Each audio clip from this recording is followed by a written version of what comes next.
کل مارکیٹ میں ہر شخص یہ طے کر کے بیٹھ جائے، دکاندار بھی ہیں یہاں، کارخانہ دار بھی ہیں، ٹیچرز بھی ہیں، اساتذہ بھی ہیں، علماء بھی ہیں، عوام بھی، ہم یہ فیصلہ کر لیں کہ کچھ بھی ہو جائے آج کے بعد جھوٹ نہیں بولیں گے، صبح ہی آپ کا شہر بدل جائے گا۔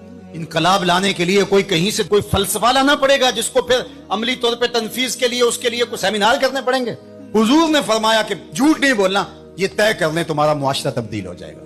تم طے کر لو ہم اوروں کے لیے جئیں گے، صرف اپنے لیے نہیں، تو پھر کوئی کسی سے دھوکہ کیسے کر سکتا ہے؟ کوئی کسی سے فراڈ کیسے کر سکتا ہے؟ کسی کو نقصان کیسے پہنچا سکتا ہے؟ کسی کو نیچا دکھانے کی کوشش کو کیسے کر سکتا ہے؟ صلہ رحمی، رویوں کی خوبصورتی، جس کا کوئی کمانے والا نہیں ہے اس کے کمانے والے ہم بن جائیں، تو صرف ہم یہ طے کر لیں تو ہمارا پورا شہر بدل جائے، ملک بدل جائے، پوری کائنات بدل جائے، لیکن آنا ہوگا محمد عربی کے قدموں تلے، حضور کی چوکھٹ پہ آنا ہوگا۔ اور اگر ہم یہ نہیں کرنا تو جلسے کیے جائیں، جتنے مرضی کر لیں، محفلیں بھی کروائی جائیں، کیا فرق پڑتا ہے اس سے؟ تلذذ ہے کانوں کا، سنا، لذت لی، چلے گئے، ساری زندگی بھی گزار دیں گے، کچھ نہیں ہوگا۔